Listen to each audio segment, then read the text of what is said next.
Buenas tardes con todos. Esta es nuestra segunda clase de tutoría de saberes herbolarios.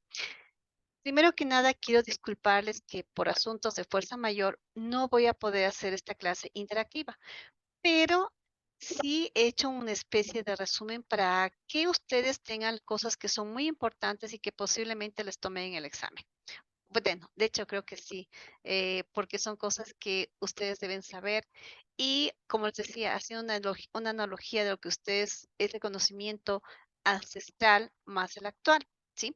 Sin más preámbulos, voy a empezar la clase.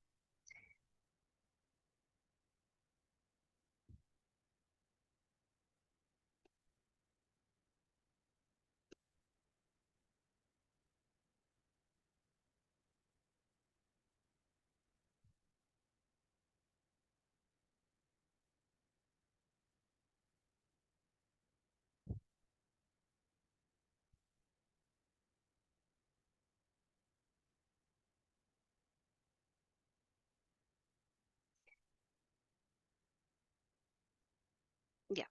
Por ejemplo, en esta lámina, eh, justo aquí tengo de que, a ver, en esta lámina, en la clase anterior hablamos de lo que eran las primeras ¿cómo se dice? Eh, el primer escrito de Hammurabi que se encontraba en el Museo del Louvre de Francia y que es la primera vez que nosotros realmente tenemos como evidencia, ¿no? Un arsenal de 250 digamos, plantas usadas de diferentes maneras para diferentes dolencias, ¿no?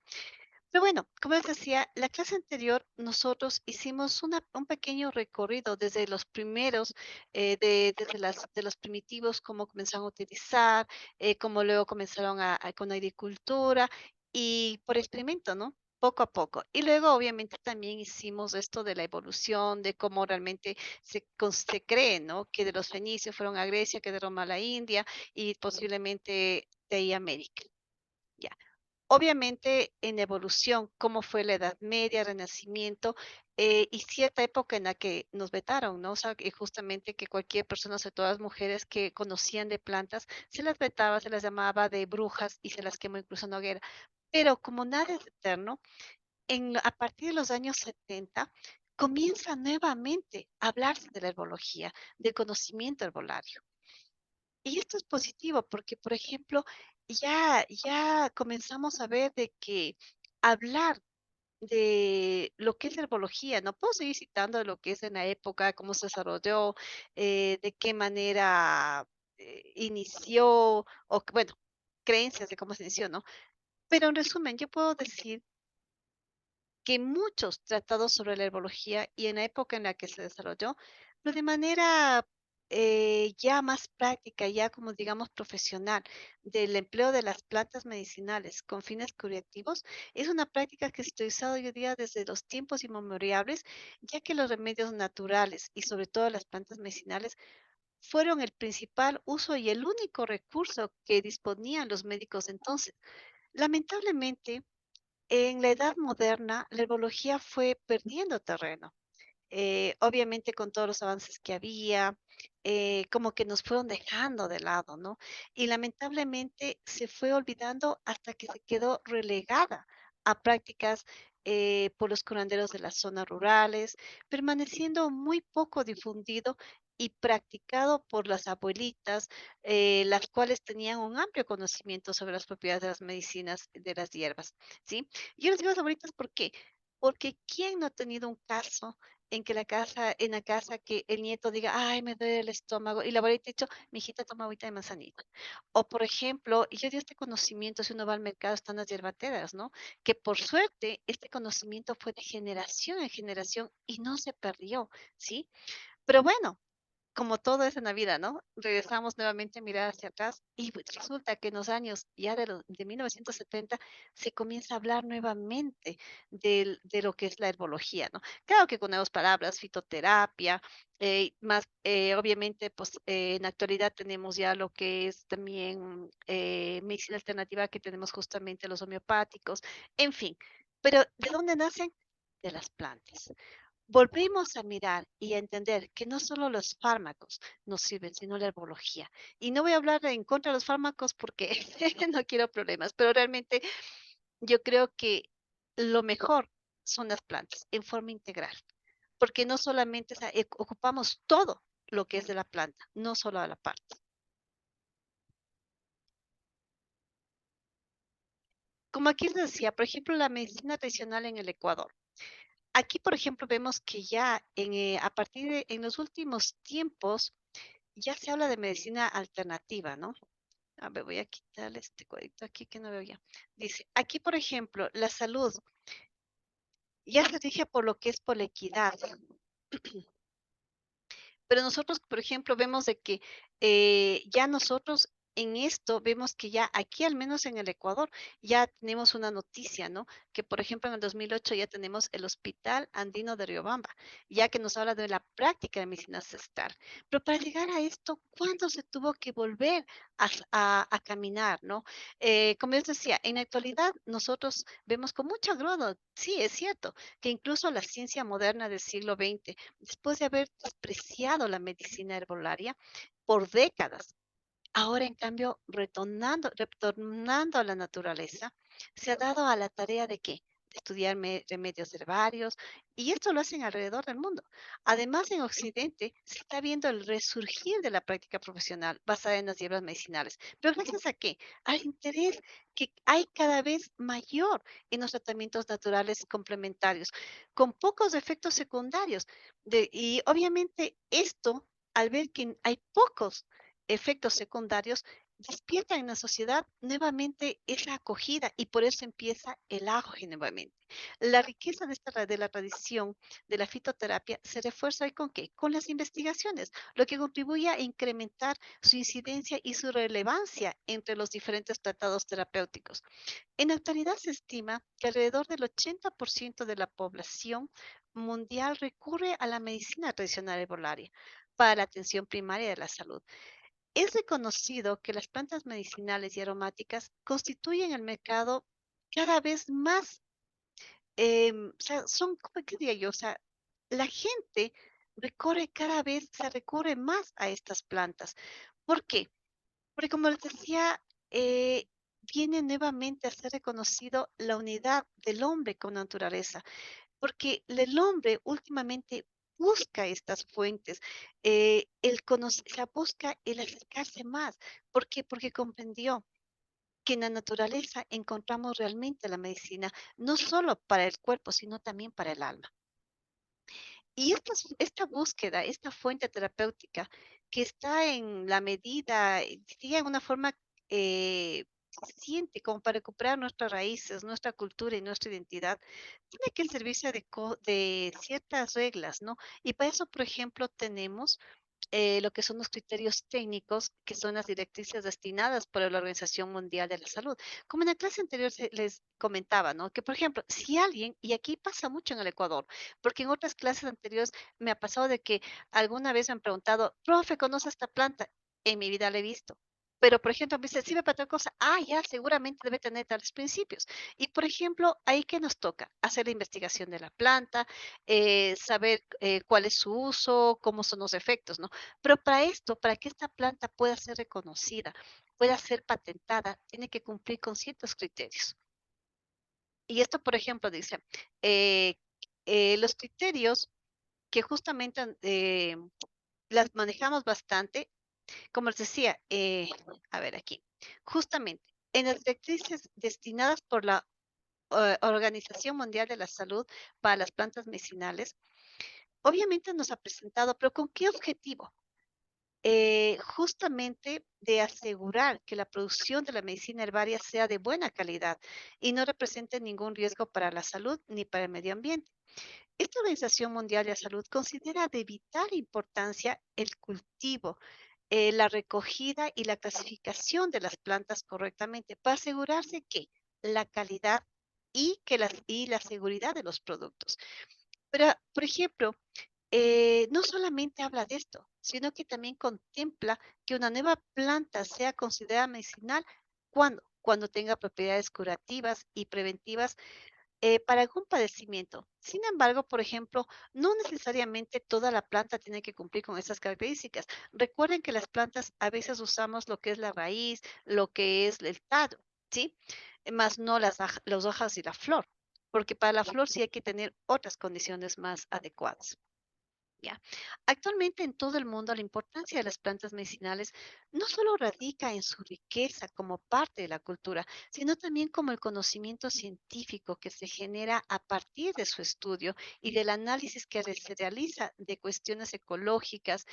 Por ejemplo, aquí hablamos de la etnobotánica, la etnografía, la fitoquímica que constituye todo esto, esto es un contexto global, ¿no? Donde que, por ejemplo, nos dice que todo esto es importante, como repito, y aquí son los 3 puntos, ¿no? Primero, que nos sirve para qué? Para que la producción de la medicina herbaria sea de buena calidad, como les repetía. La segunda, que la calidad y la seguridad de los productos sean buenos. Tercero, que las condiciones de la planta sea considerada medicinal, es que tenga los principios activos, ¿no? Entonces, por ejemplo, en eso es importante que para poder conocer este tipo de cosas, obviamente tenemos que recurrir a la investigación. Pero obviamente para poder entender qué es lo que nos pide la Organización Mundial de la Salud, no tenemos que entender qué es la etnomedicina. Eh, Aquí, por ejemplo, se basa en investigación de investigar, digamos, las especies vegetales como un aval del uso. Perdón, aquí no le veo. Ya. Obviamente, este conocimiento es ancestral, ¿no? Pero, por ejemplo, en lo que nosotros hablamos de la etnografía, también, por ejemplo, ¿qué dice? Son el estudio de las plantas del lugar. Es, por ejemplo, si yo utilizo tal planta, aquí se conoce con un nombre, allá se conoce de otro nombre, ¿no? Por ejemplo, otra vez que estábamos, en la clase anterior que hablábamos justamente que nos decía de la planta de lemongrass, la hierba luisa. Entonces yo decía que aquí en Quito yo conozco la planta hierba luisa, que es de un sabor dulce. Entonces, más como para cuestiones digestivas, el estómago. Pero en cambio, para problemas hepáticos, justamente me comentaba que Jorge, que justamente se utilizaba la hierba luisa, pero que era un sabor amargo que utilizaban en la Amazonía. Entonces, por ejemplo, esto viene de la planta, que es del lugar, por eso hablamos de la etnografía. Entonces, por ejemplo, todo esto es el conocimiento cultural que ustedes tienen. Entonces, amparándonos en esto, ¿no? De la etnomedicina, de la etnografía, la fitoquímica, la etnobotánica y la botánica, nos sirve ¿para qué? Para que las plantas con las que nosotros trabajamos podamos utilizarlas, pero ya en forma más científica. Ya, aquí, por ejemplo, cuando les hablaba de lo que son los criterios técnicos, ¿no? ¿Qué estamos considerando? Criterios aplicados en etnomedicina. Si nosotros sabemos qué es la etnomedicina, obviamente comprendemos que tiene que basarse ¿qué? En investigación de especies vegetales con el aval del uso tradicional por parte de diferentes pueblos. Se incluyen las plantas que forman parte del sistema médico tradicional, los cuales han evolucionado por decenas de siglos, como lo que es la medicina tradicional china, lo que es la medicina ayurveda, lo que es de la Siddha, Uma, bueno, que es de la greco-árabe de la India, ¿no? En campo de Japón, el herbalismo, que aquí por suerte ya entramos los demás. ¿Por qué? Porque aquí sí vemos que ya se tiene en cuenta el folclore, chamanismo, que se practica en África y Sudamérica. Entonces, por ejemplo, aquí ya tenemos en qué criterio técnico ampararnos. Y no solo con esto, sino que luego tenemos lo que son la parte de lo médica, ¿no? Donde que, por ejemplo, Farwell dice que tenemos que, tienen una larga documentación histórica escrita, ¿sí? Y si no, en las teorías basadas de qué? En lo que nosotros hemos aprendido de lo que es en forma verbal, pero que aquí, ¿qué tenemos que hacer? Ya comenzar a evidenciar, comenzar a hacer un análisis de que es cierto, se ha transmitido de generación en generación por parte de chamán, curandero o cualquier practicante de la medicina tradicional, pero en cambio ahora comenzamos a documentar. Ah, perfecto, yo digo que la hierba luisa amarga me sirve para problemas hepáticos. Entonces, perfecto. ¿Cuántos pacientes he tratado? ¿Cuál ha sido el grado de efectividad? Automáticamente sí, mi planta hierba Luisa amarga, que debe tener un nombre científico, y si no le bautizamos, me amparo en el criterio aplicado en la endomedicina, más la parte de los los criterios de Farwood, y obviamente comienzo a trabajar en una forma más científica, ya con un respaldo científico, digamos. Pero bueno, en lo que es las plantas, a ver, justamente, a ver, en las plantas, ya. De aquí, por ejemplo, tenemos las plantas medicinales, ¿no?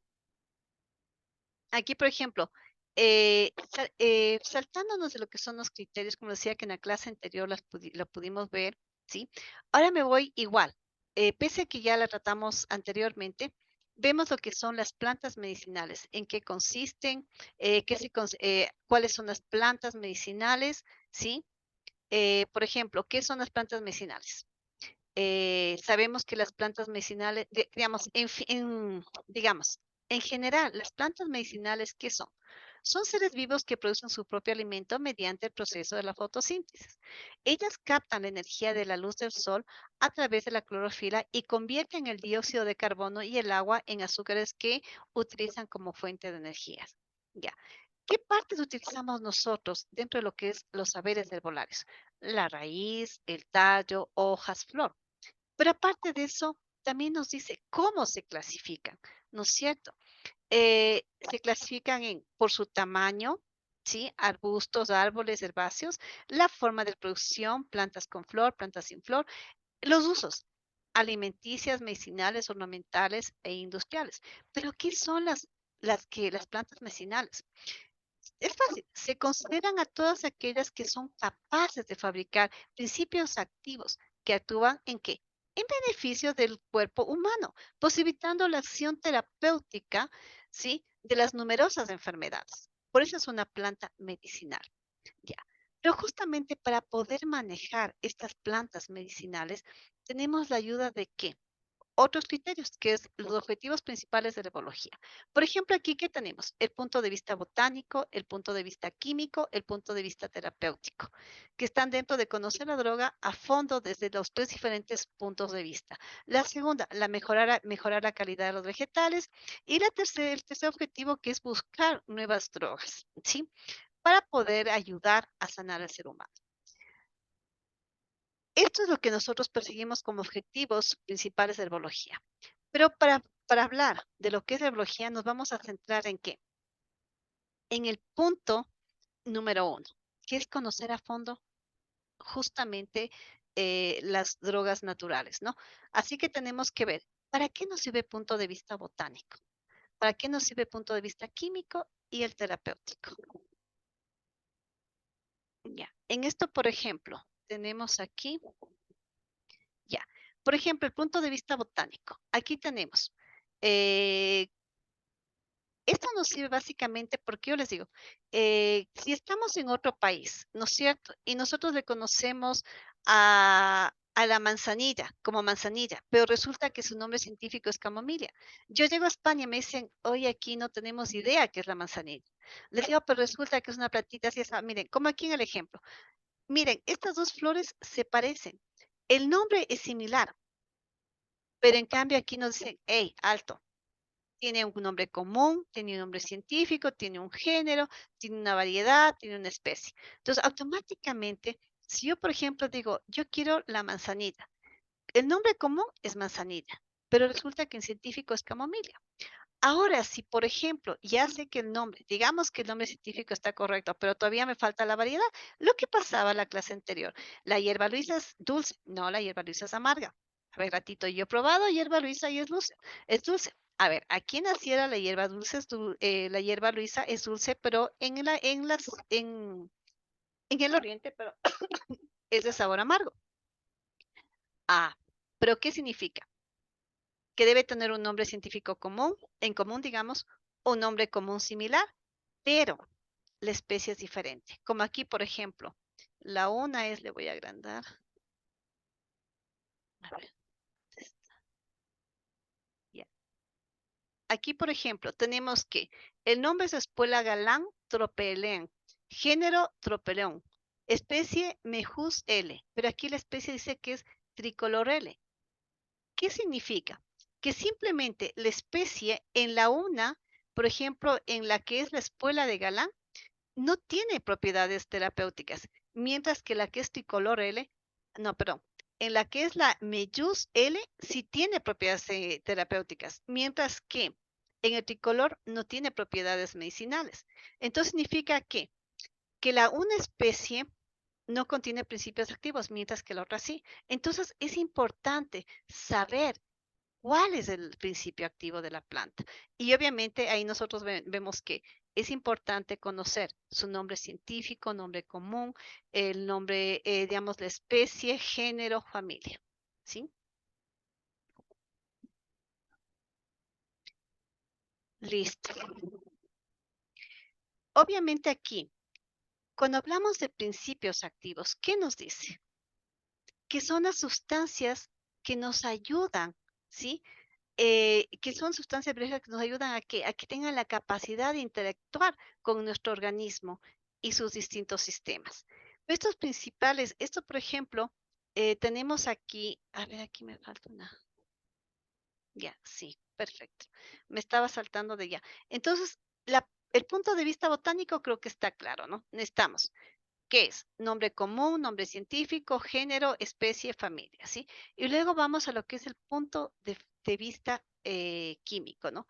Por ejemplo, aquí, por ejemplo, describimos las propiedades efectivas de las plantas, ¿no? Así como aquí tenemos, a ver, aquí tenemos, ya. ¿Qué son las propiedades efectivas de las plantas? Son las que, por ejemplo, aquí nosotros describimos las cualidades sensoperceptibles y dinámicas de las plantas. ¿Esto qué significa?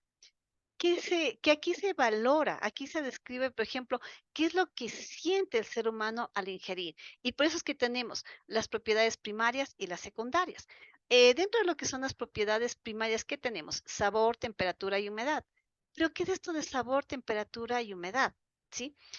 Eh, Cuando nosotros, por ejemplo, tomamos una planta, ¿sí?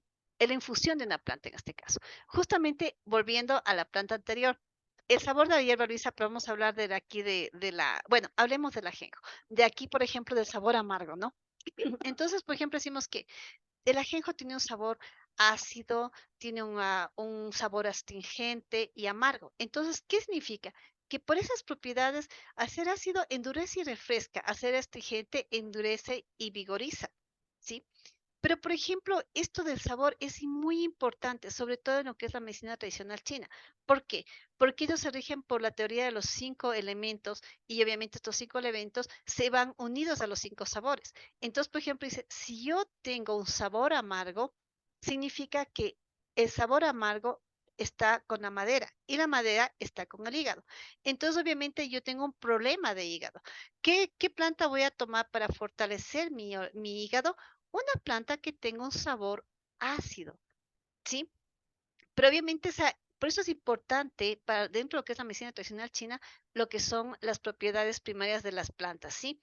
Digamos, primarias y efectivas de las plantas, que tiene que ser el sabor, la temperatura y obviamente la humedad, ¿sí? Pero dentro del mundo andino también. ¿Por qué? Porque uno cuando dice, ay, los pies de mi paciente están fríos, está pasado de frío. Automáticamente tenemos que tomar en cuenta que nuestras plantas sean sean calientes. Entonces estamos hablando de que cuando yo tomo una planta, digo, voy a tomar una agüita de canela porque me siento como medio resfriada, para que me saque literalmente el frío. Automáticamente estamos hablando de la temperatura de las plantas. Entonces, por ejemplo, es importante las propiedades efectivas primarias. Ahora, ¿cuáles son las propiedades efectivas secundarias? ¿Sí? Primarias. Aquí, por ejemplo, como les decía, tiene que ver las categorías, categorías y principios activos. Dentro de lo que nosotros tenemos las categorías, ¿sí? Estamos hablando inmediatamente de qué? De las hierbas que son suaves, de las hierbas que son fuertes. Entonces, en esto que tenemos, hierbas suaves son consideradas, por ejemplo, como el anís, la manzanilla, eh, la lavanda, que son sabores como dulzones suaves, ¿no? Que pueden tomar, por ejemplo, incluso niños y ancianos. Mientras que cuando ya tenemos unas plantas de efecto, ya unas plantas un poco más amargas, más, digamos, fuertes, porque se les considera fuertes, estas son, por ejemplo, que tengan, sea como sea, son un poco tóxicas, ¿no? Por ejemplo, la hierba, a veces sería el ajenjo, también tenemos la malva, y bueno, otras plantas que también la ruda, también que es muy conocida, pero obviamente tiene esto de que, este plus de que es un poquito fuerte, ¿no? O sea, que son tóxicas, medianamente tóxicas. Entonces, por ejemplo, en esto sabemos que son fuertes, son hierbas consideradas fuertes. Ya, mientras que, por ejemplo, también tenemos otras hierbas que son efecto mediamente fuerte, ¿no? Estas significan que su toxicidad no es tan alta y además combinada con otra planta se puede manejarla, ¿sí? Entonces ahí, por ejemplo, digamos que yo digo, voy a tomar un agua de ruda con, a ver, un agua de qué?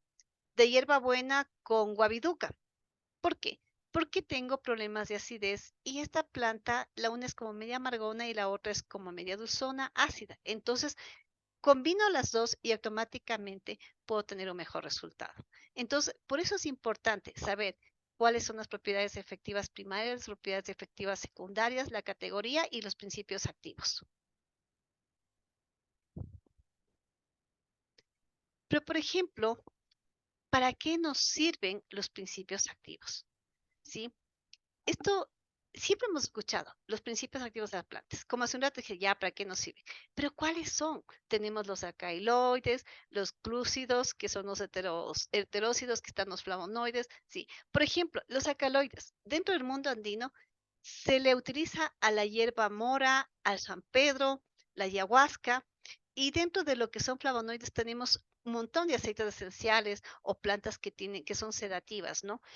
También tenemos los taninos, principios amargos, esencias, resinas, glucósidos en general. Pero hoy les quiero hablar sobre las propiedades terapéuticas que se basan en las propiedades, en los principios activos. Y esto, por ejemplo, ¿qué nos ayuda? Los alcaloides se utilizan con frecuencia en los siguientes sistemas, en el sistema nervioso central, ¿sí? ¿Por qué? Porque, por ejemplo, los alcaloides, a pesar que siempre han sido explotados por la humanidad desde la aparición de las primeras civilizaciones, no solo en prácticas religiosas como el chamanismo, sino también como sustancias de uso medicinal, recreacional e incluso para la cabeza y la defensa propia, para la casa, perdón, y la defensa propia. Los alcaloides son compuestos orgánicos naturales de estructura cíclica que se derivan de algunos aminoácidos y suelen ser productos de metabolismo secundario de diversos órganos. ¿A qué me refiero con esto? De que, por ejemplo, dependiendo de su estructura, nosotros utilizamos con diferentes afines. Digamos que la atropanina, ¿sí? Derivada principalmente de la belladona, ¿sí? Y ampliamente utilizada en el campo de la medicina, nos sirve como que analgésico, ¿sí? Nos ayuda contra dolores muy fuertes. Por ejemplo, tenemos la morfina, que es un derivado de justamente de la planta del opio. Tenemos los psicotrópicos, como son los alucinógenos, digamos como el cannabis, dentro de los narcóticos que serían la dormidera, la cocaína, pero en sí, pero vean, pero estas hojas, estas plantas utilizadas bien no son malas, porque, por ejemplo, también están los estimulantes como el mate, el café, el tabaco, ¿sí? Pero todo es de acuerdo a cómo el ser humano las utilice. Ese es el problema. Si nosotros utilizamos mal, obviamente no nos van a dar un buen resultado, ¿no? Pero, por ejemplo, aquí yo les puse el alcaloide bien utilizado, ¿sí? ¿Qué tenemos? Que tenemos que justo eh, los alcaloides, por ejemplo, utilizamos con frecuencia en los siguientes sistemas. En el sistema nervioso central, que son analgésicos contra dolores muy fuertes. En este caso, se utiliza la morfina, ¿no? Como se ha puesto. Sistema circulatorio, ahí, por ejemplo, tenemos la retama negra, que nos ayuda bastante para la hipertensión. En el sistema respiratorio, igual, tenemos la misma retama, la retama negra, que igual nos ayuda a provocar, digamos, con altas dosis puede provocar un paro respiratorio. Pero en cambio, cuando tú lo utilizas suavemente y bien, nos ayuda a despejar las vías respiratorias. Sí, por ejemplo, aquí en esto también no lo he mencionado, pero por ejemplo tenemos el eucalipto que nos ayuda tranquilamente a poder aspirar, a abrir vías, ¿no? Y también los flavonoides. Dentro de los flavonoides también tenemos los que se utilizan con frecuencia en el sistema circulatorio. ¿Por qué? Porque nos ayudan a depurar, son antioxidantes y regulan el colesterol. Aquí, por ejemplo, dentro de los grupos principales de los flavonoides, tenemos lo que son los isoflavonoides, los neoflavonoides, y bueno, aquí les puedo decir un montón, pero me voy a centrar en qué, en que, por ejemplo, igual que los alcaloides, los flavonoides también se dicen que en el sistema circulatorio disminuyendo la presión. Dentro de lo que son los depurativos, tenemos los diuréticos que nos ayudan al funcionamiento del hígado y el riñón. ¿Por qué? Porque nos ayuda a eliminar las toxinas que nos hacen daño, ¿no? También, por ejemplo, tenemos los antioxidantes que nos ayudan a reducir el efecto de de los radicales libres, también los otros flavonoides que nos ayudan a bajar el colesterol, en fin.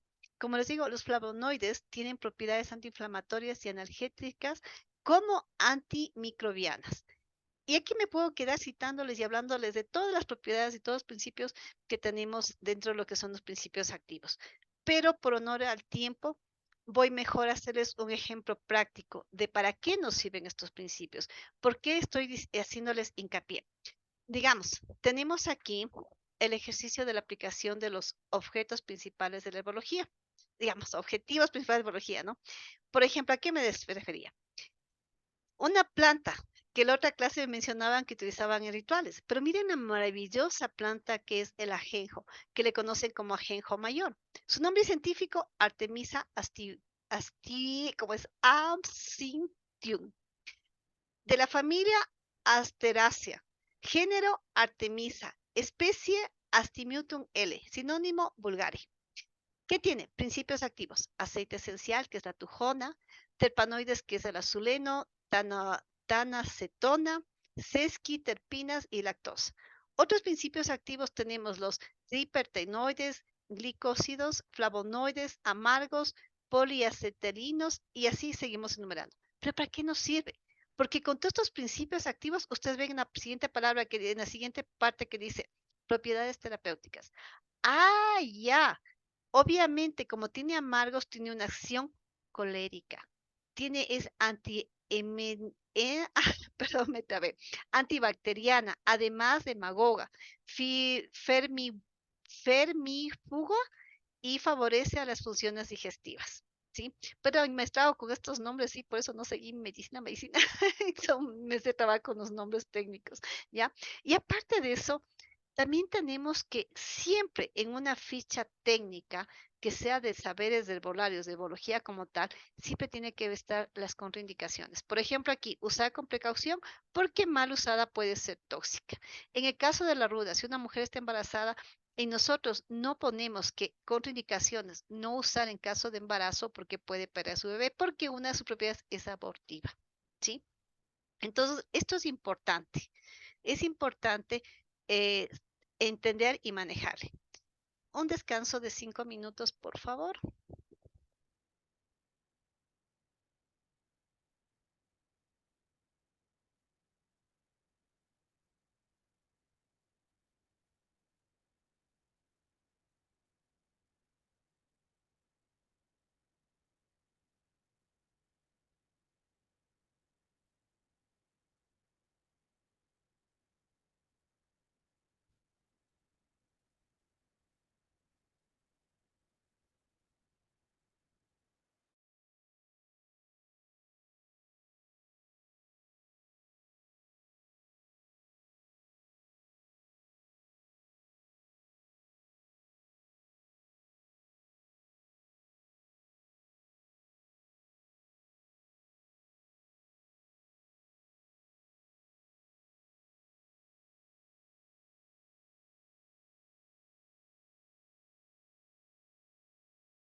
Estoy de regreso otra vez. A ver qué dice. Continúe. A ver. Hola, ¿sí me escuchan? Espero que sí. A ver. Hola, hola. A ver. Parece que ya ahí sí veo que sí está mi. A ver. Hola, hola. Hola, hola. Probando. Uno, dos. Bueno, aparentemente sí, ya. Estaba probando que sí tenga sonido. Listo. Continuamos.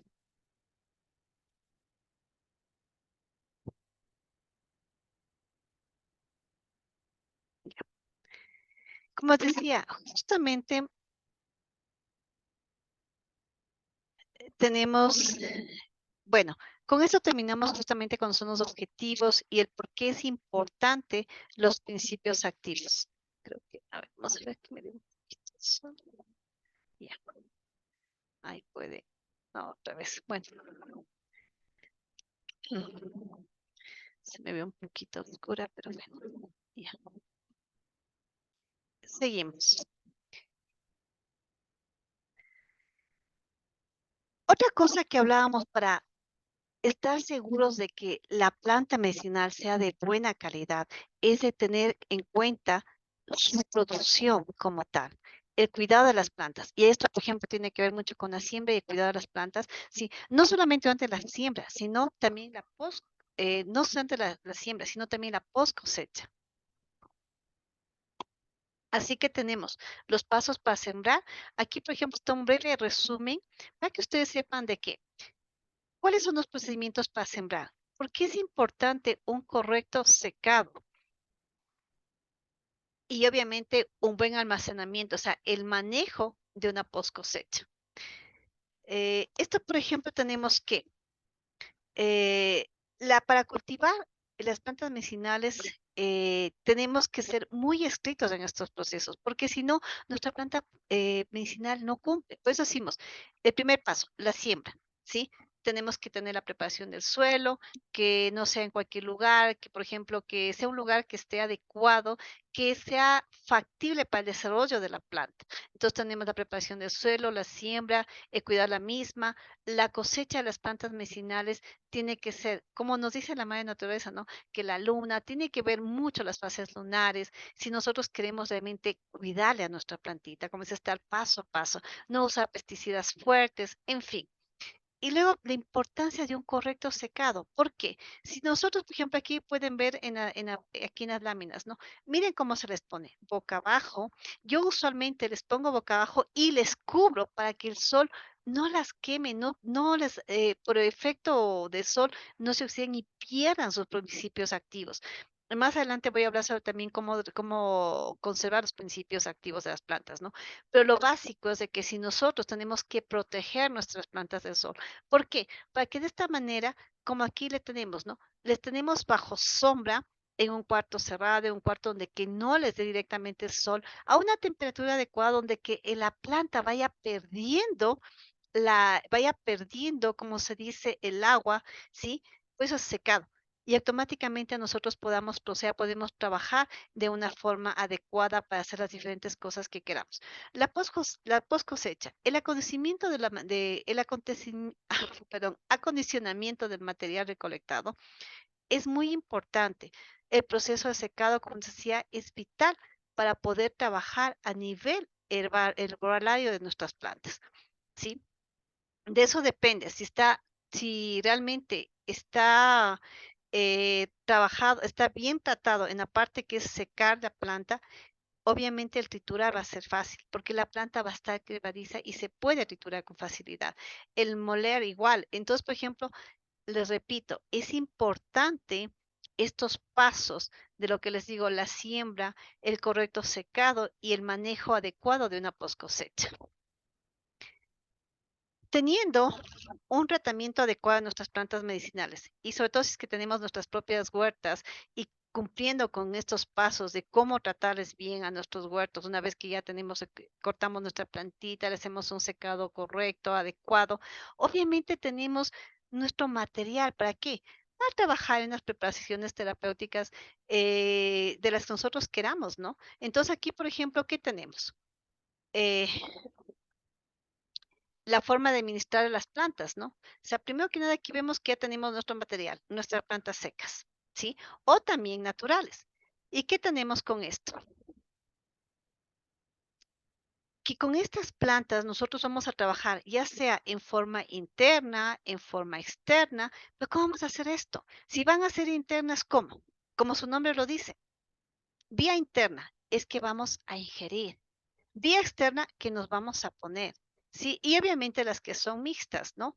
Que podemos, por ejemplo, incluso las otras que también se consideran internas, que son, por ejemplo, los colirios que van en nuestros ojos o por la nariz, todo lo que son orificios, ¿no? Cuando nosotros, el harto que estamos introduciendo es interno, recuerden eso, ¿sí?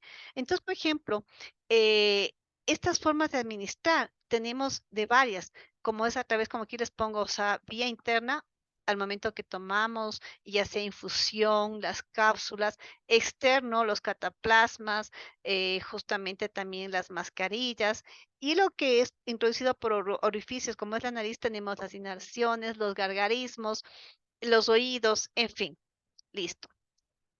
Luego tenemos cómo preparar. O sea, ya no solamente es cómo vamos a usar en el cuerpo, sino cómo vamos a preparar. Y para esto tenemos tres grupos, ¿sí? Tenemos lo que es de preparación básica, que esta, por ejemplo, la básica es, ¿qué les digo? En forma directa. Como dicen, cogen la planta, voy a hacer un zumo de naranja. Cojo la planta, corto la mitad y automáticamente exprimo y ya tengo vitamina C pura. Me tomo. Por ejemplo, necesito coagulantes. Cojo la alfalfa, le paso, le trituro, le cojo con una piedra, ¿sí? Antes le decíamos machacar, no sé si se utiliza otra forma, otra palabra, pero nosotros le cogíamos en la piedra de moler, en la grande, con una piedra chiquita, y machacábamos. Automáticamente, ¿qué teníamos? La savia de las hojas al triturar, no, bueno, no triturar, sino al aplastar, porque justamente es esa savia que queremos. Bueno, por ejemplo, como la papa, o sea, ahí, por ejemplo, tenemos de esta manera de la alfalfa lo que es el zumo, ¿no? Al tomar esto, ¿qué tenemos? Coagulante puro, por la vitamina U que tiene. Ahora, por ejemplo, en lo que es la papa, la vitamina U, que nos ayuda bastante para la acidez. Rayamos, exprimimos y eso que tomamos nos ayuda. Entonces, en fin, tenemos una preparación básica.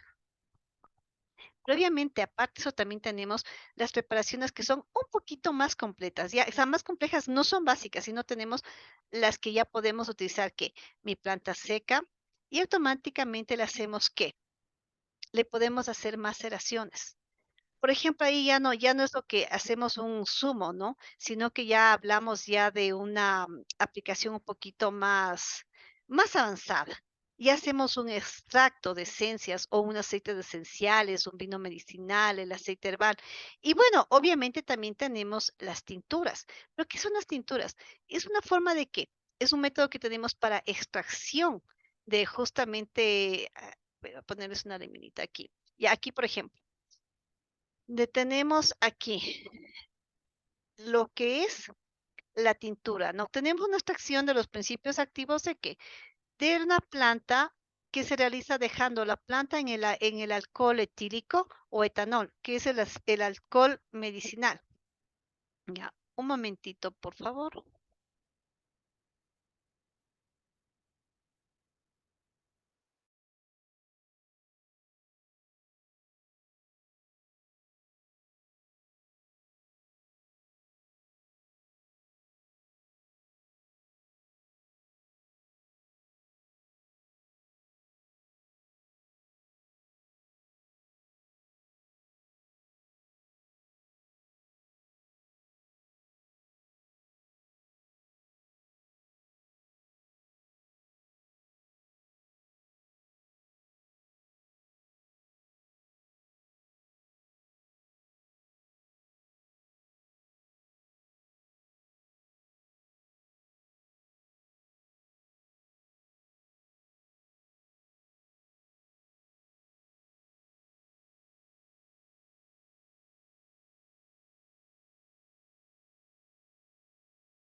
perdón por, ya, perdón por la interrupción, pero necesitaba un poquito de agua. Listo. Entonces, como les explicaba, ¿no? De que justo en esta parte ya, cuando nosotros comenzamos a trabajar nuestros productos ya con nuestra materia muy bien elaborada, digamos que hemos seguido los pasos, ¿no?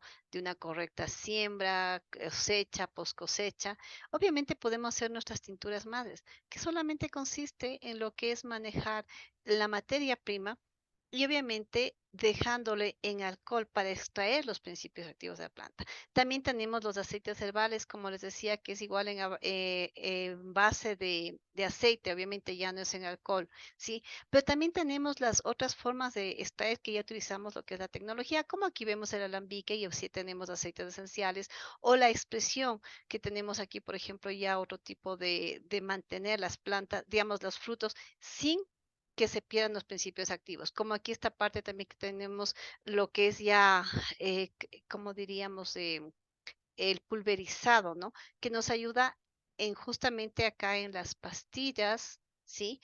Y a ver, a ver, el liofilizado, perdón. Bueno, digamos, y el gelificado. Como se digo, a veces estos nombres técnicos que uno a veces se traba, ¿no? Pero ¿qué nos quiere decir? Que, por ejemplo, en el caso del gelificado, ¿sí? Los agentes gelificantes se disuelven en una fase líquida, en forma de mezcla coloidal que conforma una estructura interna que permite que el gel resultante tenga la apariencia de una sustancia sólida, a pesar de estar compuesta en lo que fundamentalmente sería líquido, ¿sí? En el caso, por ejemplo, de los geles, la estructura coloidal actúa como una esponja que retiene la fase líquida dispersa. Algunos ejemplos de estructuras coloidales similares tenemos que las grasas lubricantes, las gelatinas, etcétera. Cuando yo les digo esto, ustedes dirán, ¿y qué? Nunca hemos probado en nuestra vida. Simplemente cojan gelatina sin sabor, le ponen agüita y automáticamente ven cómo, obviamente, de lo que está en polvito, obviamente vuelve a hacerse líquida primero, ¿no? Porque se reabsorbe, luego comienza a tener esta consistencia de gel, ¿no? Y en cambio, cuando ya se enfría, porque si lo hacemos con agua, primero que se hidrate, luego que, por ejemplo, ya después de hidratarse, va soltándose y con el agua obviamente se va haciendo líquida, ¿no? Y después, ¿qué pasa? Se vuelve a compactar. Pero esta, por ejemplo, tenemos una gelatina, ¿no? Por ejemplo, cuando cocinamos bastante la pata y estos huesos, también mientras están calientes están líquidos. Pero han visto cuando ya se enfría, nos queda esa gelatina, ¿sí? Que si volvemos a poner en el calor, nuevamente se vuelve líquido. Pero algo que está de moda ahora, que todo el mundo ve, es esta cremita que es un gel de cannabis que obviamente está combinada y sus propiedades, por ejemplo, en este caso utilizamos la manteca de cacao, que también puede ser la manteca de coco, digamos el aceite de coco, en esta presentación de gel, que ustedes, por ejemplo, ven, a la vista es compacta, es dura, pero cuando ustedes tocan y se ponen en las manos, wow, qué delicia, porque se vuelve líquido.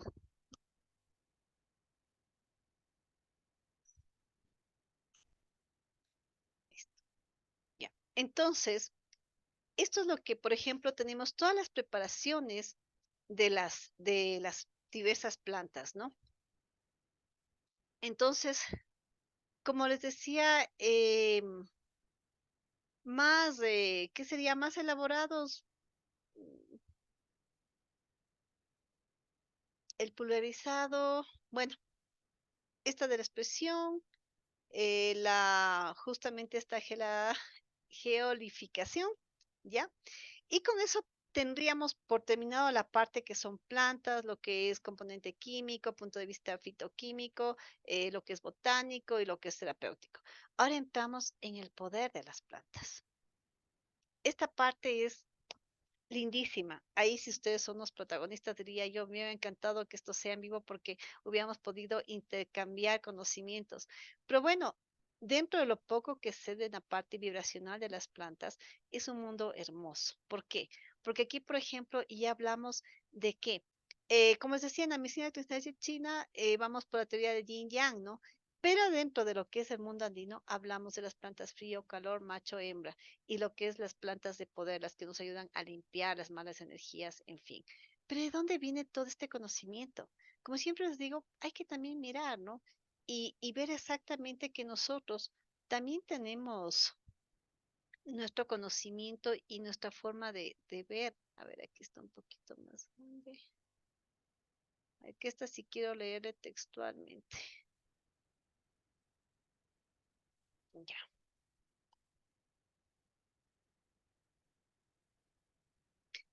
Ya. Por ejemplo, aquí nosotros textualmente, ¿qué decimos? El universo es un gigantesco campo de energía formado por la vibración de todo lo que en él existe.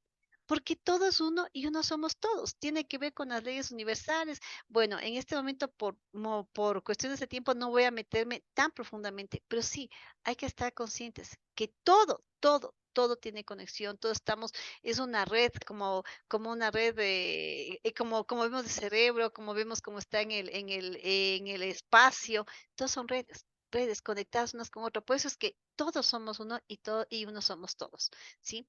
Entonces, todo esto, todo en el universo está hecho ¿de qué? De energía, ¿sí? Esta energía que vibra en diferentes frecuencias. Cada uno de estos planos está conectado entre sí a través de dimensiones y todo en el universo se expresa a través de ¿qué? De la vibración energética, que da lugar a la vida, a la materia. Su volumen es variable, así como también lo es su color. Una vibración, ¿qué es una vibración? Es una onda en un segundo y la cantidad de vibración en un segundo es la frecuencia. Una frecuencia es un estado de vibración. Pero esto es solo para el hombre. No, esto también es para las plantas. Las plantas tienen las características de que, que tienen como una antena, mejor dicho, tienen una antena de energía que recibe constantemente las energías del cosmos, principalmente las del sol, a través del aire y las energías de la tierra por medio de la raíz.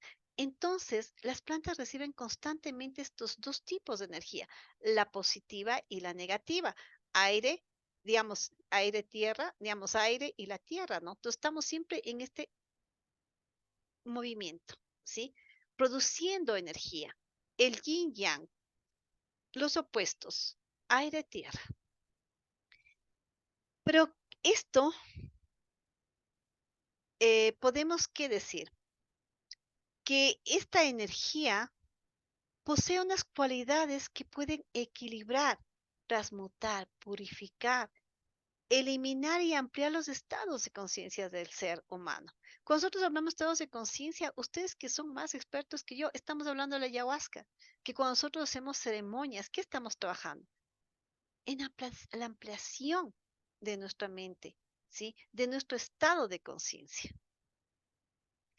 Partiendo, digamos, en esto, por ejemplo, las flores, plantas, árboles, son nuestros, ¿qué? Maestros sanadores. Porque cuando nosotros hacemos una limpia, utilizamos estas plantas. ¿Por qué? Porque nos ayudan a qué?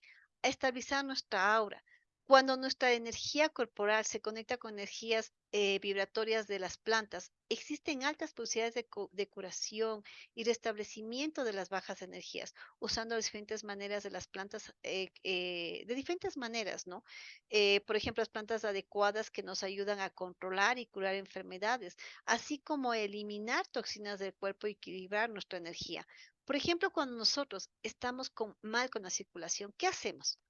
Nos ortigamos, cogemos y cuando se portan mal también hay que ortigarles, ¿no? También corrige conductas, pero es importante porque nos ayudan a qué? Activar. Por eso les digo, bien usadas las plantas nos ayudan y nos ayudan a equilibrar nuestra energía. Por eso decían, esta plantita aquí sí tenía que leer textualmente porque no podemos dejar de lado nada de este tipo de cosas.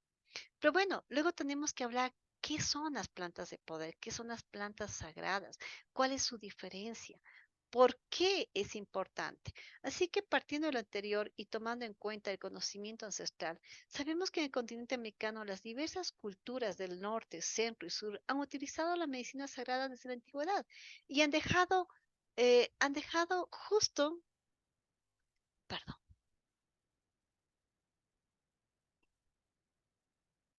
y nos han dejado muchos testimonios sobre el uso y valor de las plantas medicinales, del poder, digamos, plantas de poder y sagradas, con las mismas que han trabajado en diferentes planos y frecuencias energéticas, que han ayudado en la transmutación de energías desequilibradas y perturbadoras.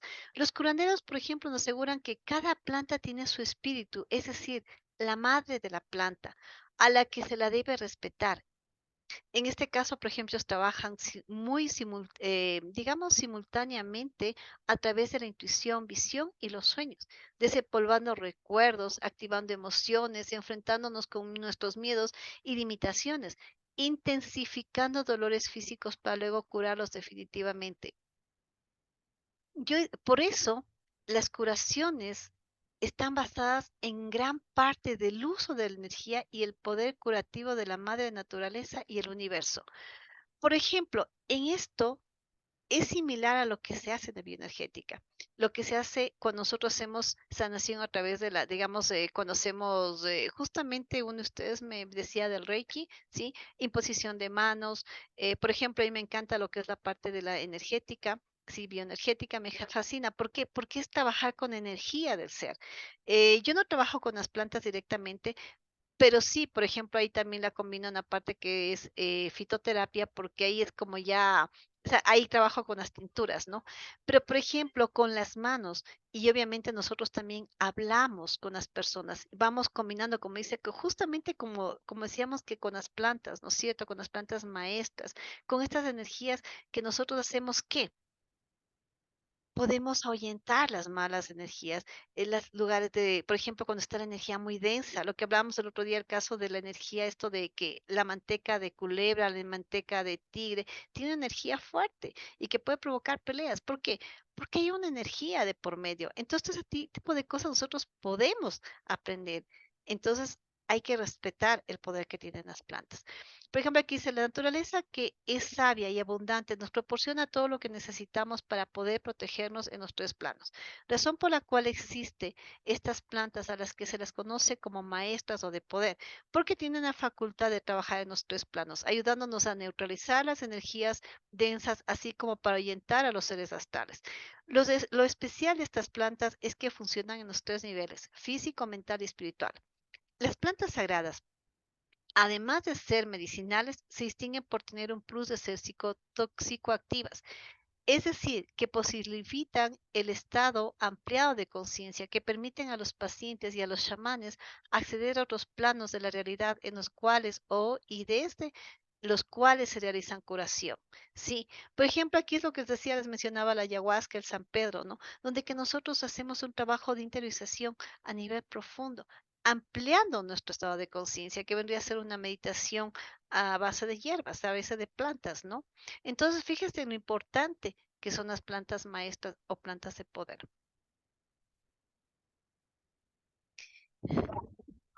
Pero aparte de eso también, aparte de eso, las plantas tienen una relación con el hombre a nivel energético. Y ahí viene la parte andina, ¿no? Que tenemos lo cálido caliente.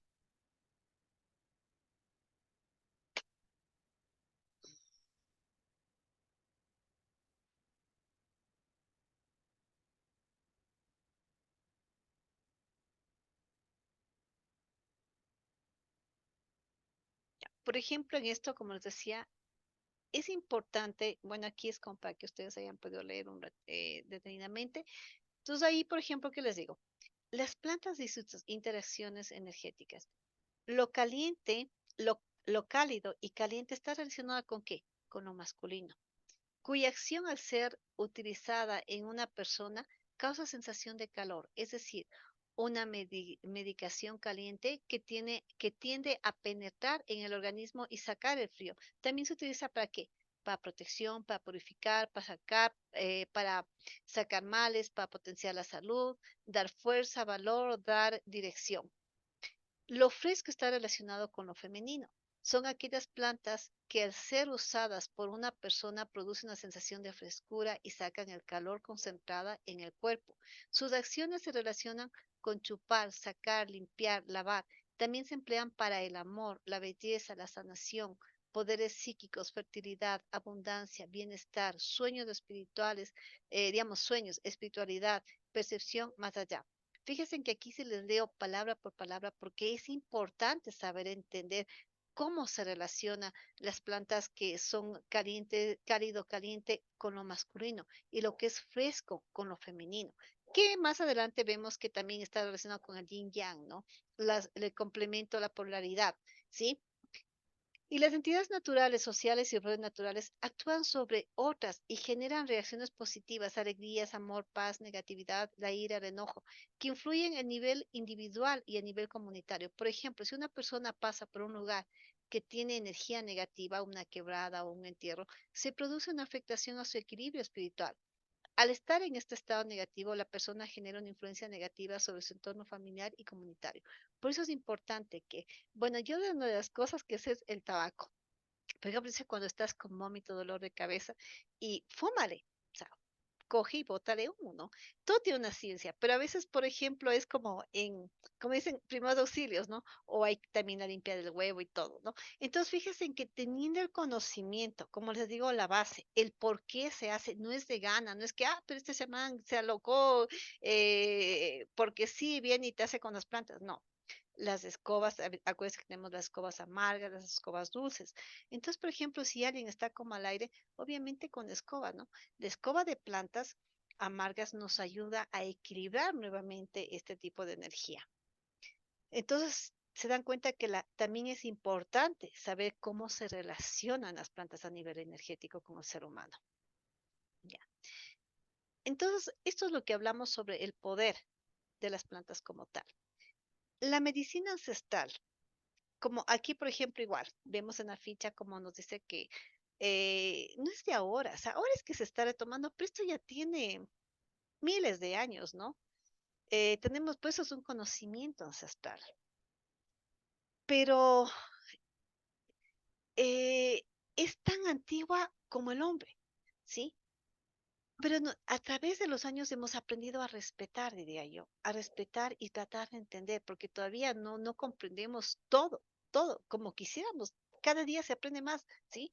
Pero al menos como que vamos recordando esa memoria ancestral, vamos recordando, vamos entendiendo cómo fluye esta energía a través de nuestros canales y todo demás. Entonces, por ejemplo, ahí vemos, aparte de lo que hablamos de la vibración de las plantas, sí, ya tenemos que hablar la parte de la energía, pero ¿cómo se produce esto? Con las polaridades, ¿sí? Por ejemplo, aquí en la medicina tradicional china nos hablan de lo que es el símbolo de yin yang, de lo que son las polaridades, cómo se conoce la energía positiva negativa. Pero sí estamos completamente de acuerdo que tanto en la medicina tradicional china, como en la andina, hablamos de qué? De los opuestos, de los complementarios y de los cuatro elementos, ¿sí? Entonces, fíjense en que por algo ha de ser, ¿no? O sea, no estamos errados. En Latinoamérica, lo que es el mundo andino, lo que son los chamanes, nuestra cosmovisión andino, no estamos mal. Estamos hablando simplemente desde otro punto de vista, pero diciendo lo mismo, ¿sí? Con la base de lo mismo, cuatro elementos, los complementarios y los opuestos, ¿sí? Esa es una sanación. Entonces dicen, ¿pero qué es la salud? La salud para los dos puntos de vista, tanto en medicina andina como lo tradicional chino, es el equilibrio entre el cuerpo, la mente y el espíritu. Estamos de acuerdo, ¿no es cierto? Entonces, eso significa de qué? Que simplemente manejamos las plantas que se dan en nuestra tierra y los chinos, japoneses, trabajan con las plantas que se dan en las de ellos. Pero todos trabajando desde un mismo punto de vista, que la teoría justamente de los cuatro elementos, los complementarios y los opuestos. Por eso es que vamos otra vez haciendo énfasis en lo que es el poder de las plantas, en lo que es la parte energética de las plantas, y qué sacamos con eso. Que el concepto que el yin y el yang son la base de la ciencia oriental y de la medicina tradicional china, digamos, la medicina tradicional china. Pero si ustedes le analizan, también sería la andina, porque dice, ese concepto de las fuerzas opuestas, de hecho, son complementarias, esenciales que necesitan existir en el equilibrio y armonía para que haya una salud óptima. Opuestos complementarios, ¿sí? Y nosotros qué hablábamos, plantas frías, plantas calientes, ¿cómo se relaciona lo caliente con el hombre, lo frío con la mujer? Estamos hablando de opuestos, ¿no es cierto? Entonces, la teoría del yin yang expresa una dualidad energética como los dos polos de un imán. Los 5 elementos representan las 5 fases de las distintas energías o chi, ¿sí? El ki, chi, pero ¿qué viene a ser la energía? Esta teoría es la piedra angular de muchas prácticas chinas como la medicina, las artes marciales y el propio Feng Shui, ¿sí? Y nosotros vemos que también en lo andino manejamos estos conocimientos. Solo que, por ejemplo, no tenemos, lastimosamente, no tenemos escrito todo este conocimiento. Y por eso, por eso yo les digo a ustedes que están ahora y que me encantó que la otra clase me decían, yo quiero hacer esto. Recuerden, dejemos huellas, escribamos lo que sabemos, en qué nos basamos, porque también estamos hablando, como les digo, nosotros también estamos hablando de los opuestos complementarios y elementos, porque por ejemplo también tenemos que nuestras festividades con el sol, con la luna, ¿sí? Las fases lunares, las fases, por ejemplo, estamos en el equinoccio, el solsticio, en fin, estamos trabajando también con justamente con los elementos, ¿sí? Entonces yo creo que nos falta simplemente escribir, o digamos que sería, o sea, digamos, sería descubrir nuestras raíces y dar a conocer todo este conocimiento. Pero bueno, sigamos. Partiendo de esto, de los complementarios, como decía, noche, día, día, noche, polaridades, ¿no? Los extremos. Con este movimiento, ¿qué se va produciendo? Si ustedes hacen con sus manos concentrados, les invito a hacer este ejercicio suavemente, muy concentrados, se va sintiendo un calorcito. Este calor que ustedes sienten, ¿sí? Los que ya están estudiando Reiki, este calor que tenemos en nuestras manos, le conocemos como ki, la energía. Pero desde el punto de vista científico, fríamente le dicen otro concepto, ¿no? Que no es como el que te dice en medicina tradicional china, que el ki es un concepto fundamental, es decir, es la vida, es la vida misma, ¿no? Que define a través de la energía, aunque no se puede ver, tocar, medir ni cuantificar, es algo material, pero es lo esencial. El mundo material está formado por él y no hay energía, si no hay energía no hay vida. Pero en cambio, cuando nosotros queremos explicar desde la parte científica, nos dicen, a ver, ¿qué es la energía?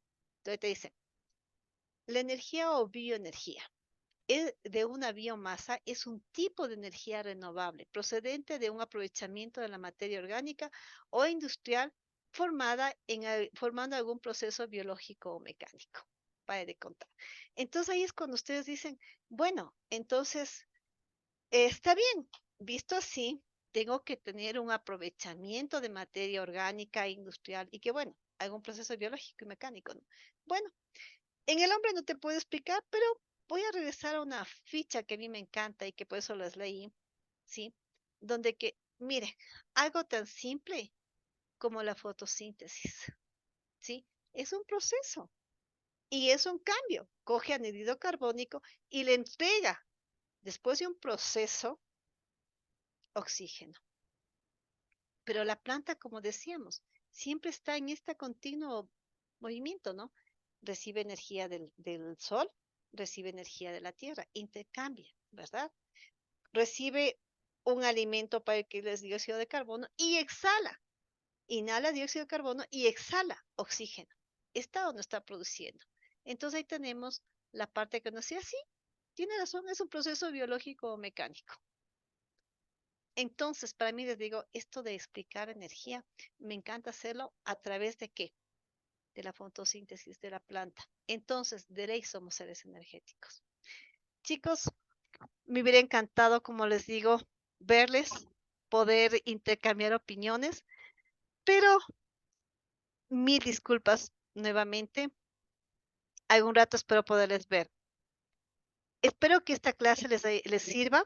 De hecho, yo sé que les va a servir porque aquí les digo lo más importante que tiene que ver con herbología y obviamente que deben estar dentro de las preguntas de su examen. Les deseo suerte, un abrazo y mañana ya ustedes van a tener el link para que puedan ver esta clase. Bueno, de hecho, si ven, si me están mirando es que ya recibieron el link, ¿no? Bueno, de esa parte me encargo también. Un abrazo fuerte, les deseo mucha suerte, que les vaya muy bien.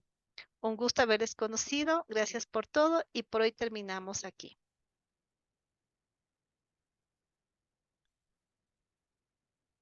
Un abrazo, que les vaya súper bien. ¿Dónde estoy?